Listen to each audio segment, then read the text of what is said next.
So last week I made a video talking about this camera specifically, which is a 12 megapixel 2010 55-pound camera, which I'm having a lot of fun with. And it got me thinking, how far can 12 megapixels really get you?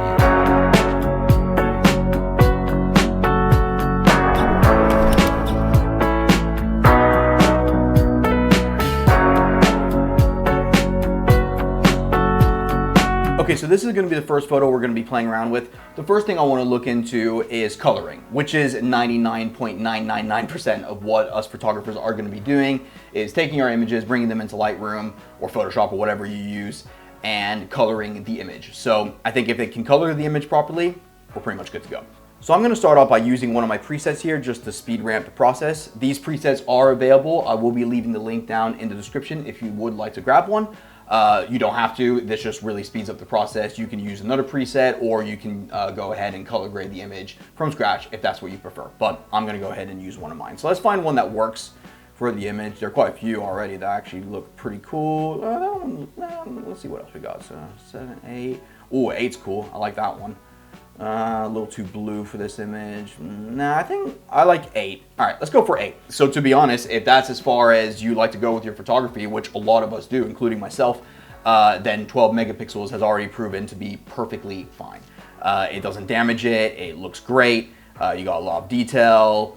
The highlights are a little bit blown out, but it was a very washed out day, so I did that intentionally in camera. Nothing wrong there. I like it. Let's push it a little bit further. Let's see what else can be done. We're just gonna go ahead and add some contrast because right now the image looks a little bit too flat for my liking. So let's start with a linear gradient, and we're just gonna kind of create a shadow on the left side of the image here. We're gonna kind of pretend that the sun is beaming to the right of the image, and so the left of the image is a little bit more contrasted. Let's go a little bit lower, let's go here, and let's just bring down the exposure a little bit, like so. That looks pretty good right there. Let's go ahead and add a radial gradient, and we're gonna use this to kind of mimic the sun a little bit. There we go. Let's bring it, give or take around here. We can play with it later. Let's bring up the exposure just to give it a little bit of that dreamy quality that I really like, and let's warm it up a little bit. That looks pretty sweet. Let's try bringing it a little lower down. There we go. We're not going to go anything too crazy. I just want to do more of a realistic test. Let's now bring the exposure a little, ever so slightly up. That's fine. Okay, cool. So that's, I would say, is the final image. I'm happy with that. I'd be more than happy to post that on Instagram. Probably already will, maybe already have. And I don't see any issues. Let me know if you do. I don't. Everything looks fine, the details there. I might just go ahead and crop this a little bit from the left just because it looks a little off balance, just like so. That is going to be an issue with megapixels. I'll go into that a little bit later. More than usable. This is a cool image. I love it. I don't think I'd be able to tell the difference between this or a 50 or 25 or whatever other megapixel count.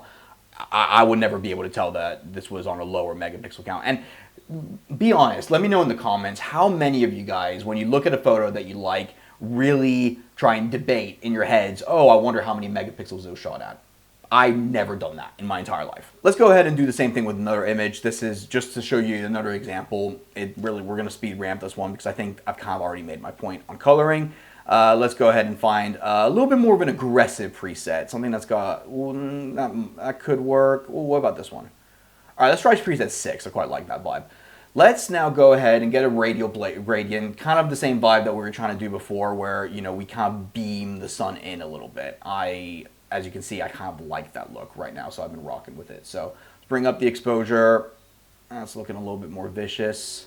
And now let's get a linear gradient and let's really bring it down here and really start boosting down that exposure, really start bringing in that contrast. Let's now go to the main image and boost up the contrast, boost up the exposure. Maybe bring the blacks down a little bit. Yeah, really just try to make this a little bit more aggressive. Okay, there we go. So the shadows are looking a little bit washed over here, but nothing too crazy. It wouldn't be anything that you would notice if you're looking on a monitor or anything like that. And to be completely honest, I'm pretty sure this would happen with a higher megapixel count anyway as well. Let's go over here. Everything looks kind of fine. Yeah, it doesn't. Nothing looks particularly damaged. Nothing looks particularly out of whack maybe up here. The highlights are a little bit odd, but that is pixel peeping to the max. Megapixels can be very helpful, and I will demonstrate why that is. And I own a camera with 25 megapixels, and the camera that I have can also go up to 100 megapixels in a specific mode. So technically I have up to 100 megapixels that I can use in my main camera. There are definitely reasons why it is important to consider megapixels when you are purchasing a camera.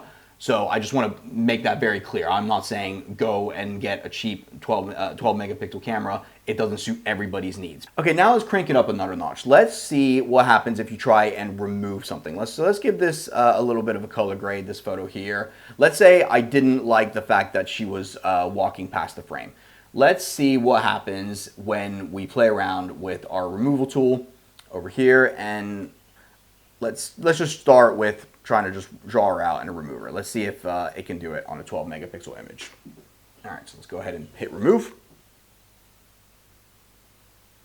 That did a pretty damn good job. I wouldn't recommend trying to, work this way with a lower megapixel count, especially not professionally. If you really zoom in, you will see some weird stuff going on over here, and it can be very hit or miss. So I would definitely not recommend doing this kind of stuff with a lower megapixel count. With higher megapixel counts, it's absolutely fine.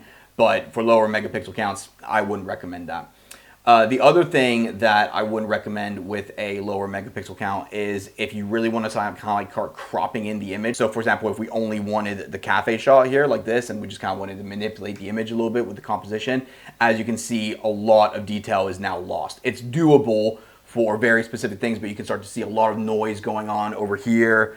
And the image is starting to look a lot more flat and a lot more unflattering. So you want to be much more intentional when you are out there on the field, which to be honest is one of the reasons why I bought this, right? It's like, I didn't buy this because it has 12 megapixels specifically. I bought this because it was 60 bucks and I already have Micro Four Thirds lenses and I wanted a fun little camera to challenge myself with and play with.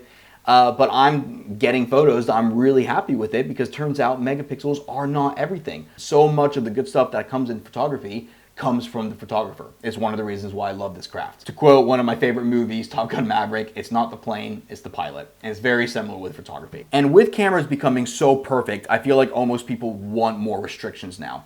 And megapixel count is a great restriction to have. It doesn't mean you can't take good photos. It means you can take great photos, but it just means that you need to do more of the work on set or on location versus in post. And that's why megapixels are so important for professional cameras, because you don't want to be the guy doing work for a client and being able to say, oh, well, I messed it up, or I didn't shoot with the right lens and I can't get you the close-up or whatnot. You don't want to be that guy. It's a good savior. Megapixels can 100% save you, but it will not make the image. So yeah, I don't know. Whether you want to get something with lower megapixels or not is really entirely up to you. I just wanted to make this video to show that 12 megapixels can still get you much further than you might think.